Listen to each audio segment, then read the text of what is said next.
Thanks for checking out the Brad and John Show podcast. This segment of the show is brought to you by John Combest's book, Stalking, Harassment, Internet Trolling, A Guide to Recovering and Rebuilding After Online Attacks. It's a great reference if you've ever been the unfortunate target of a social media attack. It's available on Amazon. Just search John Combest. That's C-O-M-B-E-S-T, John Combest, and the book will show up in your search results. Now it's time for another segment of the Brad and John Show. Can you handle it? Good morning, good morning, good morning. It is the last show of 2023. Some people may say, great.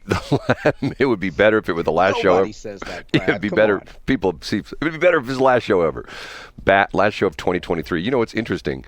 You and I have not done a full 5 days of shows in a while and we won't until another week from today, or a week from, right. Yeah, because Monday is a holiday. So you can come in. Yeah, I know you're going to be busy. We won't do that. Nobody's listening. Well, you know, everybody's asleep on New Year's or on the first day of the year at like 7:00 in the morning. They're all hungover, or they're just going to bed, one or the other, something like that. That's true. However, you do know that we will have, if we don't already, a majority of our listeners just might come through the podcast rather than listening live. You know, it's interesting. It's funny you should mention that. I was just, before it went on the air, I just refreshed our podcast, and man, I tell you what, the numbers are growing. It's interesting. And I have people that tell me that they don't listen to the show live, but they do listen to the podcast. So, you know, yeah, we've started to promote it on social media, so it's a great thing. That's the reality of everything changing. I mean, it used to be everything was what they call a linear broadcasting, where things came at a specific time and they followed one another in an order. Like like in television, perfect example. News comes on at 5:00, then local news. Then at 5:30, it's the national news. Then at 6:00, it's local news again, and then at 6:30, it's Wheel of Fortune, and then 7:00, that's linear broadcasting. And on demand is whenever you want it, it's there for you, which, I do that a lot myself. I'm a big YouTube guy.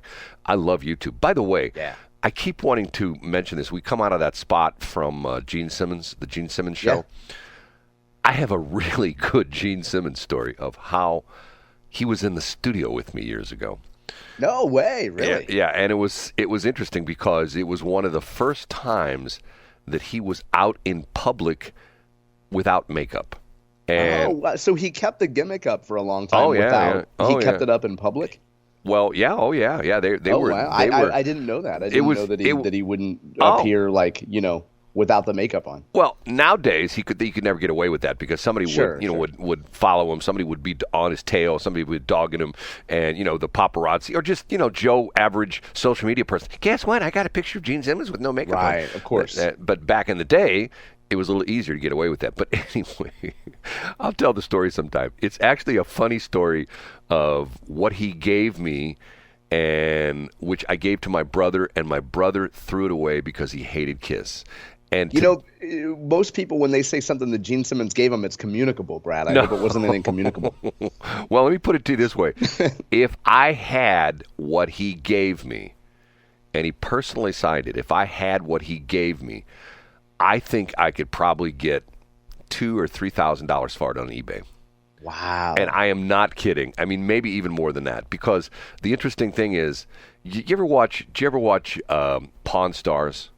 I'm familiar with it. Yeah, I haven't watched it much, but I know what it is. The big thing they always push is provenance. You know what I mean? You know what provenance is? No, I don't. Provenance is can you essentially in the legal field, I guess it would probably be best known as like line of custody. Or what was it? Is that what it is? Line of custody? Yeah, I know what you're saying. So in other words, chain of custody. Chain of custody. Yep. In other words, the police arrive on the crime scene. Officer Smith picks up the knife. He puts it in an evidence bag. The evidence bag is driven back to the crime lab by Detective Jones. Detective Jones, it's that kind of thing. Right. And the provenance is okay, how did you get this? Where did it come from? Mm-hmm. Can you give me the chain of ownership? How did you, who did you buy it from? Did your grandma have this in her attic? All that kind of stuff. That's the provenance kind of stuff. And I can prove the provenance on this because, believe it or not, I have a picture of Gene Simmons and I. And the interesting thing at the time, now he looks like he's like really overweight, which I think he is. He was a skinny guy, tall, skinny guy. Wow, really? Yeah, and very well dressed, had on a blazer, and like a button-down shirt and, nice pair of pants and, nice shoes and the whole bit. And, I mean, couldn't have been a nicer guy. And, I tell the whole story sometime. We got time. John does a website called johncombest.com. It's amazing. He has this website that's named after him, COMBEST, johncombest.com. Every day he scours the media, newspapers, internet, TV stations, radio stations, and he comes up with a whole long list of what's going on politically, and not necessarily, sometimes it's not even political. Sometimes it's just events that everybody are sort of like, wow, I don't believe that's happening, right? Yeah. And he puts it into his website, and every morning we throw it to John and say, John, give us the top 3. The top 3 today, we will go from statewide to most local, Brad, because one of them is right here in our backyard. Really? The number 3 story, and you can indulge me for a minute because I'll be self-referential here, was yesterday I had the privilege of being on Scott Fawn's This Week in Missouri Politics midweek update. Right. With our friend Stephanie Bell. So that'll be the number 3 story today. If you go to my website, I have all the timestamps from the show yesterday to go through all the topics that we discussed. The main takeaways are we looked at the biggest headlines and biggest stories from the Missouri legislature in 2023, and then we made predictions for the upcoming year, including where we think the governor's race will land, if we had to call a winner today, events that we expect will happen in 2024. So it was a rip-roaring good time. You can find the link to that at johncombest.com today, along with timestamps. If you just want to listen to 1 minute of it, or you want to listen to 60 minutes of it, it's all there. Can I throw something in? For reference, when you mentioned Stephanie Bell, some people may not know who she is, but if you are in the Columbia, Jefferson City area, you probably know exactly who she is. First off, she's been a very high-profile attorney for a long time.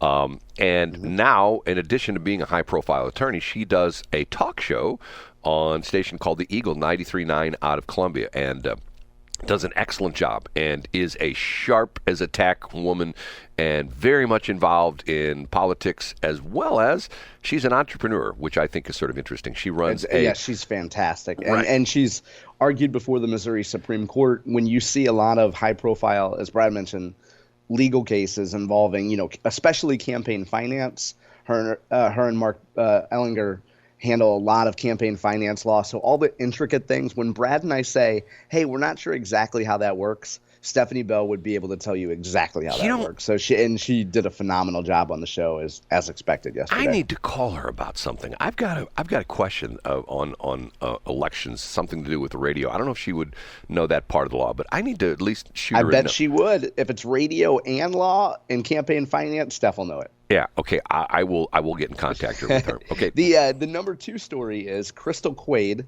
who is the leader of the Democrats in the Missouri House and running for governor in the Democratic primary for 2024. Her main flagship proposal for the 2024 session is eliminating all taxes on groceries. And if this sounds like a campaign gimmick, it just might be. But she believes that that the state of Missouri can make up whatever revenue would be lost in grocery tax by luxury tax. First of all, a tax on yachts, a specific tax on yacht owners, which hopefully will make anyone chuckle. I don't know how many yacht owners you know, Brad, but I'm sure they're out there. And then secondly, an increased tax on foreign land ownership.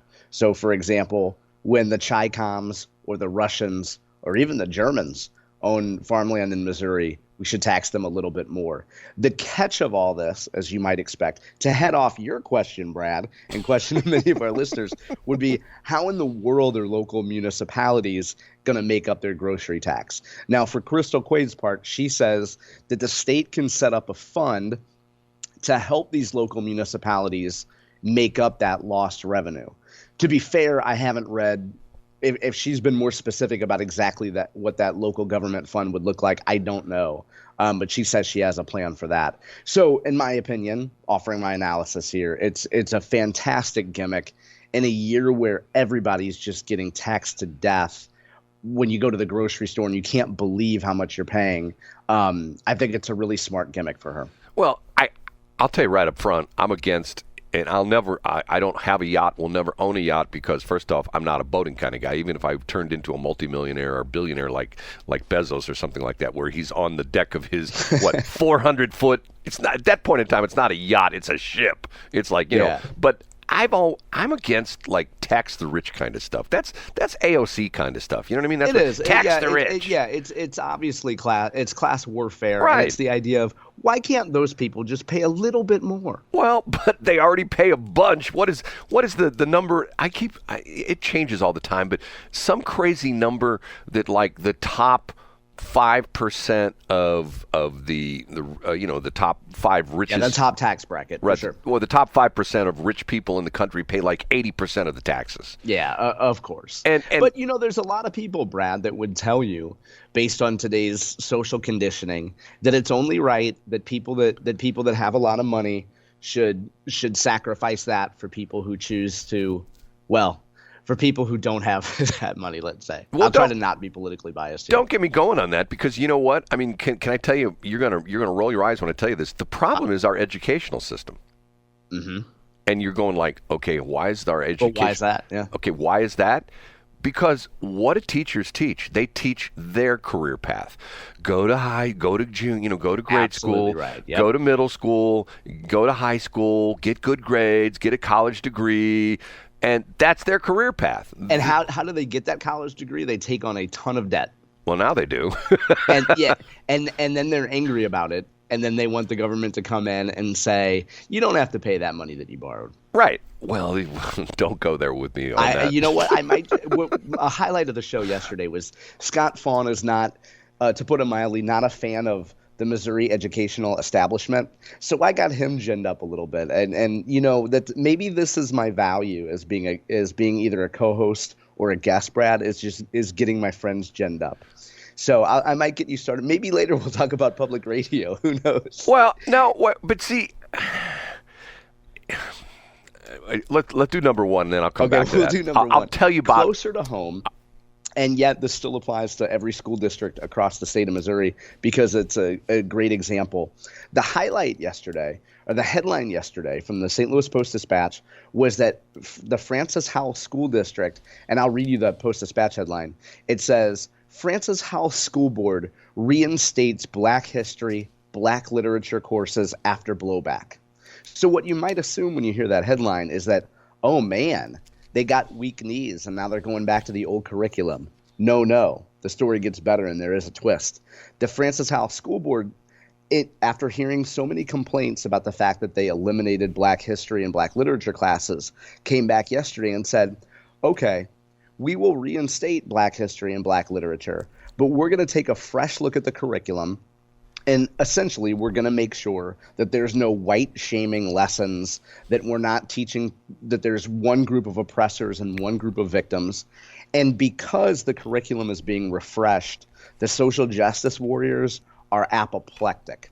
So I have a link to this up today. Of course, once again, if you don't believe in supporting the St. Louis Post-Disgrace, you can click on a very special link on my website to get around the paywall. So the bottom line and the takeaway is that the district will provide elective classes to people who want to take Black history, students who want to take Black literature, but they're just going to go through it with a fine-tooth comb and make sure we're not labeling one group of students as oppressors and others as victims. And is that, and I know this is a question that you probably wouldn't have expertise on, because, I mean, I don't mean to make it sound like you don't know what you're talking about. Right. You do. But is that what a lot of the classes are, that it's like 1619 project where, you know? They're based on, and for example, the curriculum that the Hazelwood, there's our local bias there, Brad, the Francis Howell School District threw out was developed by the Southern Poverty Law Center. And most folks will probably recognize that name, but they're a group now that's focused on essentially anytime you get a group of white people together,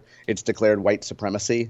And any kind of a group that's patriotic is defined as enforcing white supremacy.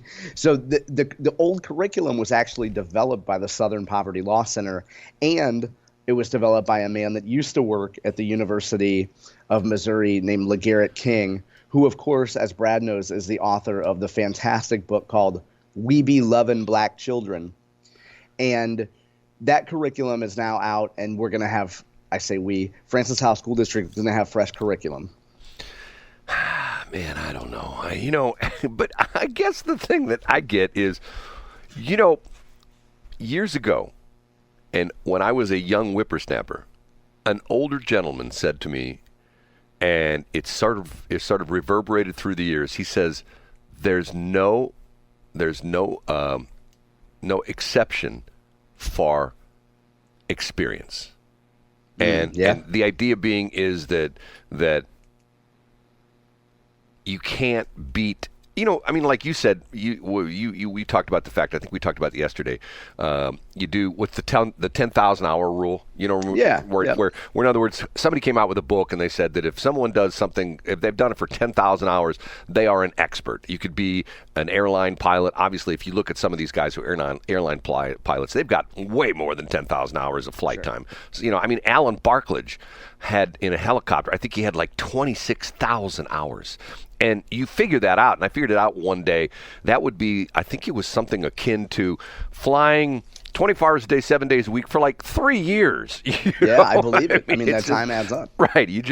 But the idea being is that you look back in this, and this is me looking back on my education, and I kid about the fact that every once in a while I'll get into a little bit of a skirmish with the teacher, because I say, well, I'll tell them how I feel about the educational system and stuff like that. And they go, well, you probably have classes that have helped you through your entire career.